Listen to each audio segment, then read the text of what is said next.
So it sounds like I'm yelling at you? I probably am. Alright. When we talk about grilling, on the side there, on the side wall, one switch up. Sorry it's so loud. Alright? So I have my product, I have a little bit of oil on it, I'm ready to go, my grill's nice and hot. If you want to cheat to get this hotter, I can throw a couple sheet pans on top of this, and I can kind of build my own oven. So when I do that, I get it nice and hot. If you don't have a good gas source or something like that, you might want to have to do that so that I can get some good heat out of there.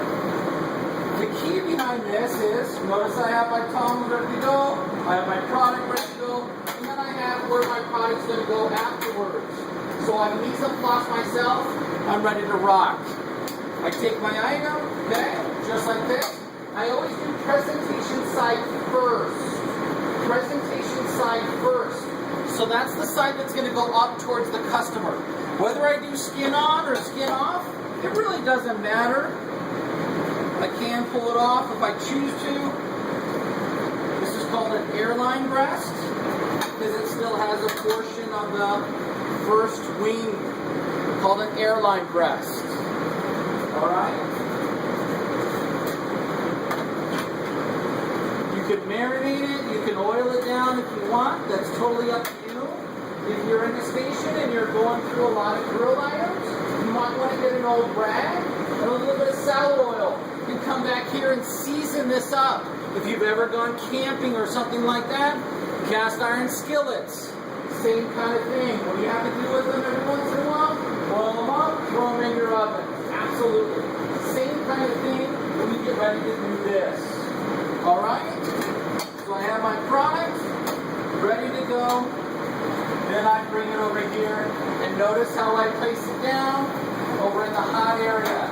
As I do that, a couple things. If I did have marination on here, I want to make sure I drip off the excess so I don't splatter myself, maybe my partner over here, whatever the case may be.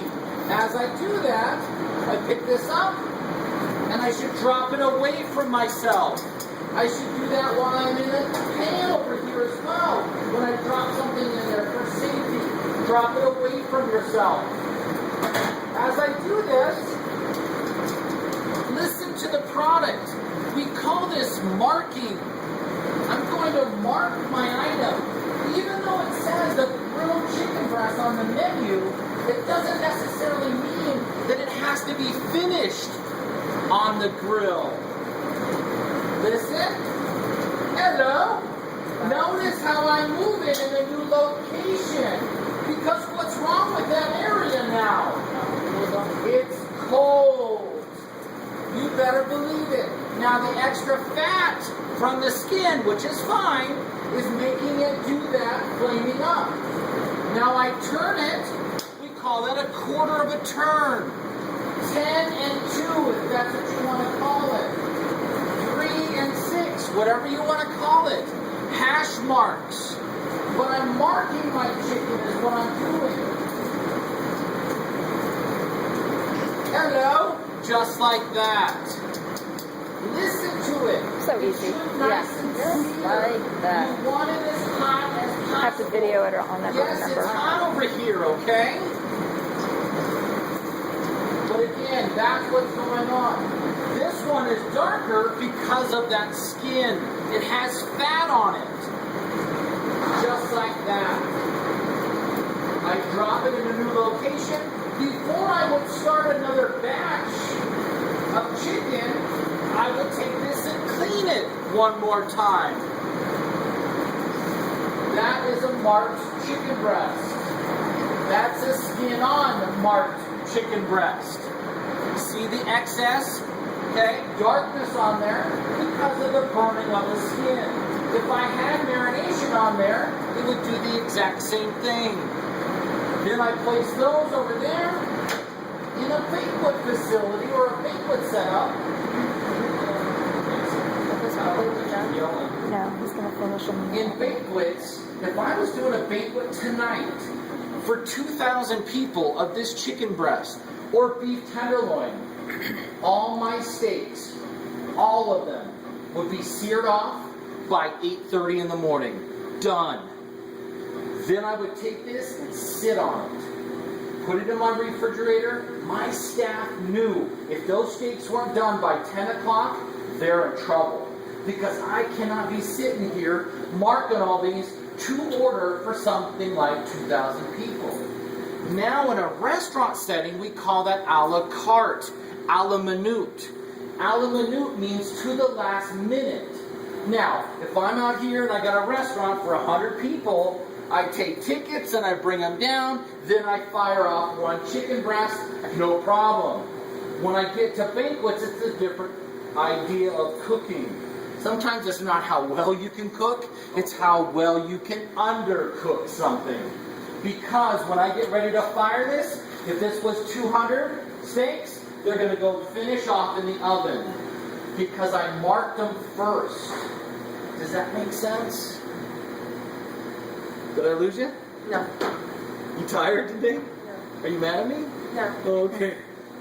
We call that marking. Again, just because it says grilled chicken breasts on the menu doesn't mean it has to be finished up here.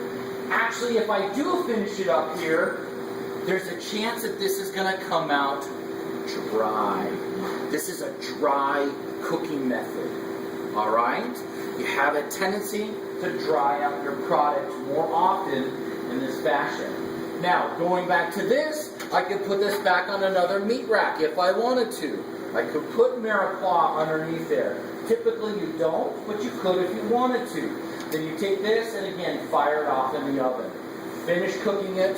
What is the internal temperature for chicken? 165. 165.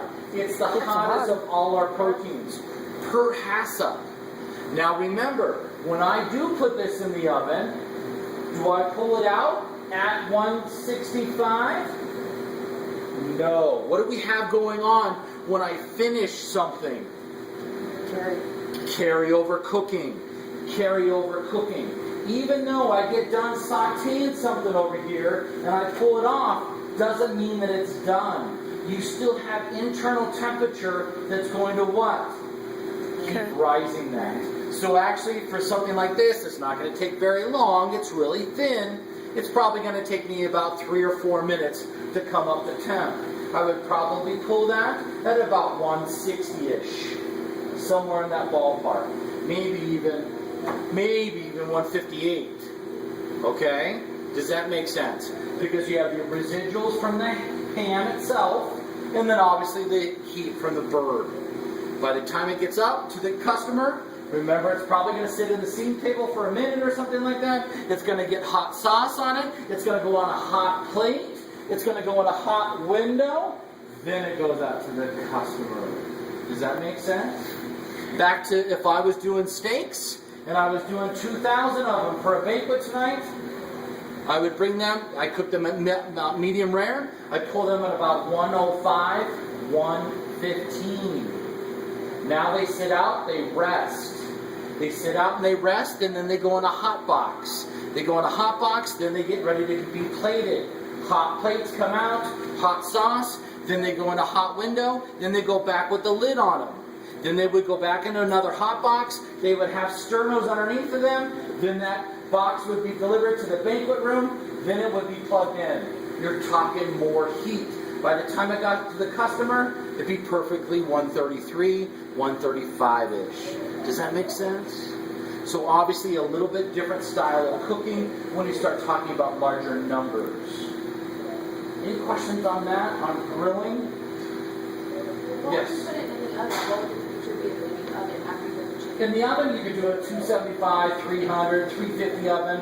Obviously, then if it's a higher, hotter oven, shorter amount of time. Absolutely. But something with a residual good heat source. Somewhere in the ballpark, probably between 250 and 350, is usually where standard ovens sit for restaurants when we do that kind of stuff. Yep, good question. Any others? Nothing? Any other questions on grilling? Marking? Yes. Sorry. That's okay. You know what you said, all right, once you get those off, you need to clean the thing. So like after you cook, how many are?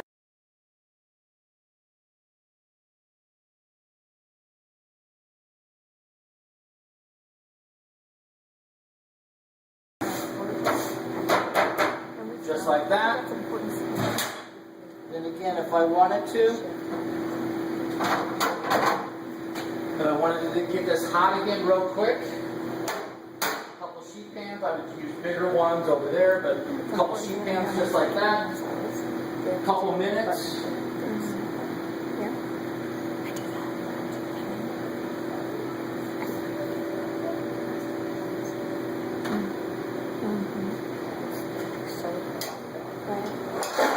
And that's ready to go, just like that.